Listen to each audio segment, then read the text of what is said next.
The chair recognizes the gentleman from Van Buren for opening comments on H8296. Thank you, Mr. Speaker, and ladies and gentlemen of the Iowa House. I offer this amendment today because our world is hurting. Humanity, our collective pain, generational traumas are oozing and festering across our globe.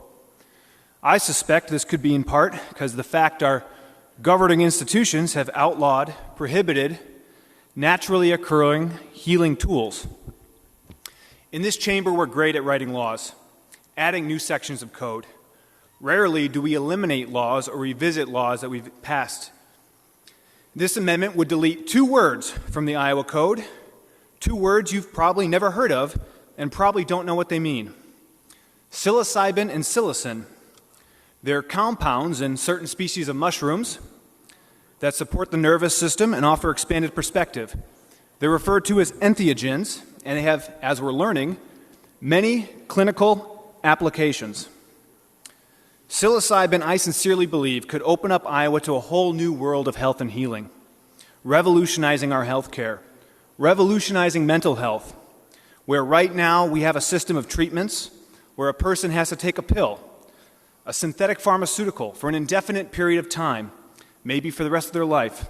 These treatments, at best, make a person's symptoms manageable.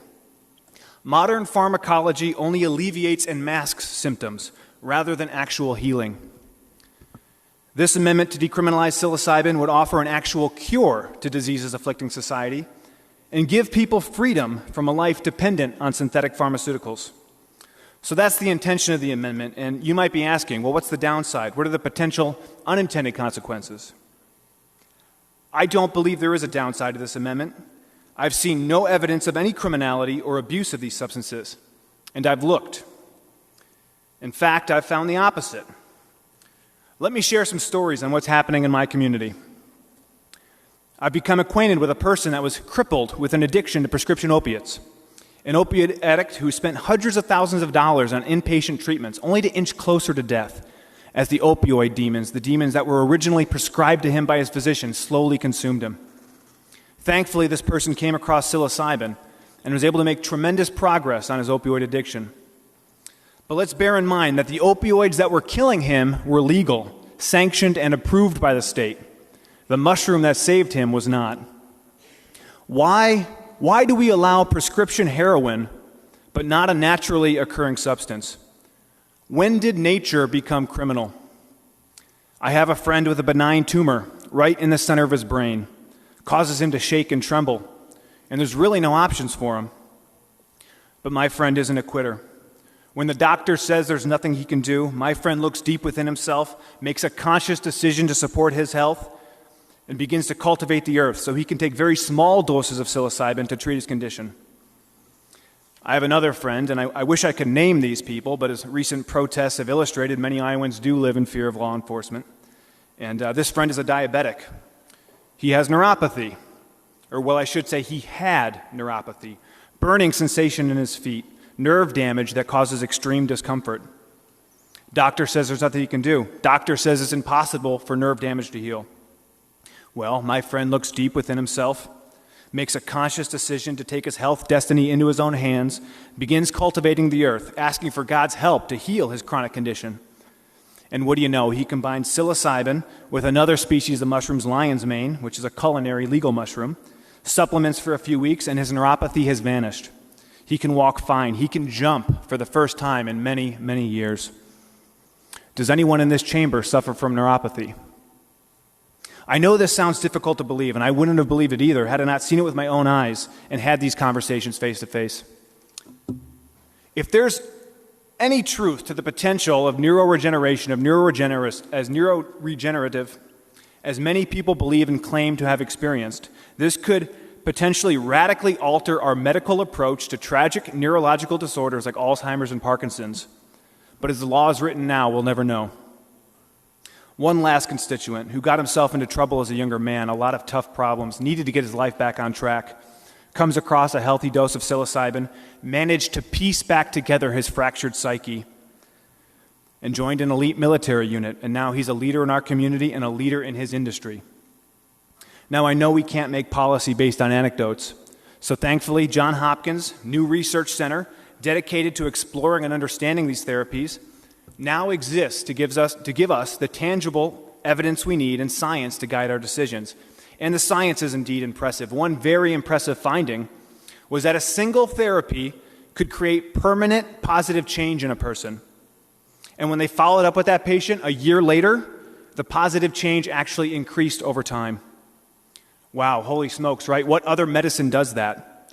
None, because the medicines we use are synthetic pharmaceuticals created in a lab.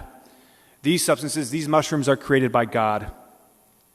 The city of Denver adopted this policy over a year ago. I took the opportunity to examine the Denver experiment on this topic, and I'm proud to report to the Iowa House today that absolutely no problems have occurred. Advocates are working hand in hand with law enforcement, and the culture has become extremely self-regulating. The practitioners exploring these treatments understand the gravity and the seriousness. It's a culture of respect. It's proving that free men and women can indeed govern themselves. I have every reason to believe it'll be the same in Iowa. City of Oakland, California actually took a much broader action than Denver. Decriminalize Nature was the name of their campaign. I have no firsthand knowledge of the situation in Oakland, but I mention it because these policies are being debated and enacted across the country. Decriminalize nature. Why as a society? Why in this great mystery of life, where these things occur naturally on our planet, everything under the sun is of God, is from God, for us, for our benefit. Why make it illegal? I'm bringing this amendment forward because House File 248 did not receive a hearing this assembly. And I suspect that's why the subcommittee wasn't held, because there just simply isn't any logical or rational argument to keep these criminal.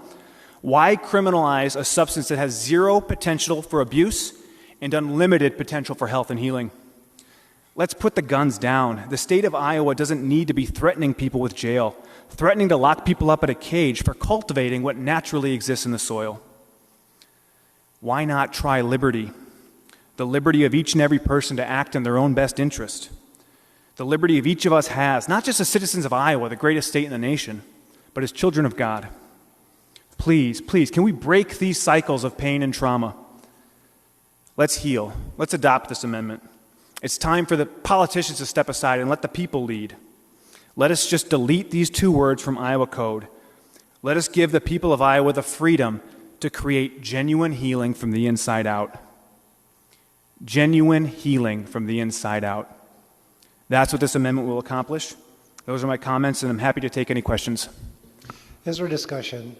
The chair recognizes the gentleman from Scott, Representative Moore.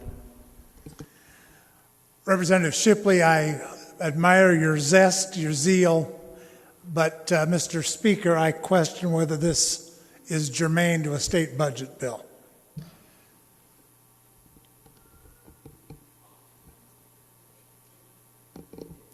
Representative Moore, your point is well taken.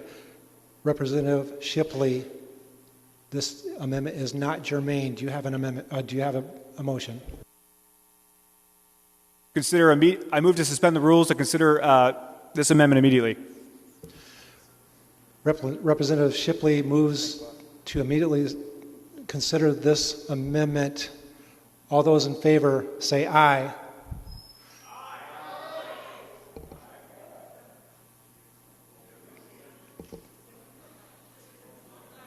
Representative Shipley requested a roll call vote, seconded by Representative Ronnie Marquardt.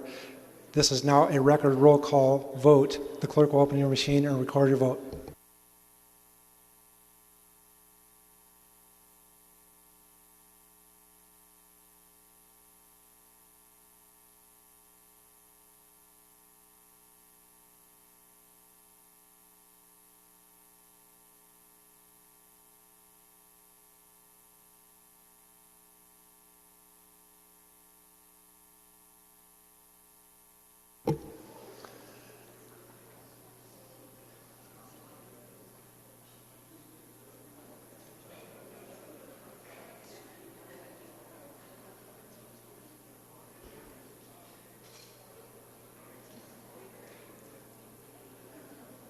Casina, aye.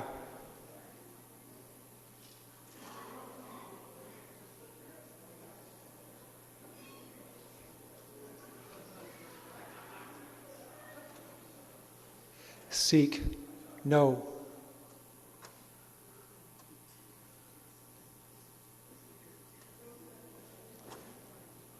Have you all now voted? The clerk will close the machine and record your vote. The results of the vote are 17 aye, 76 no, absent or not voting 7. Representative Shipley, the motion has failed.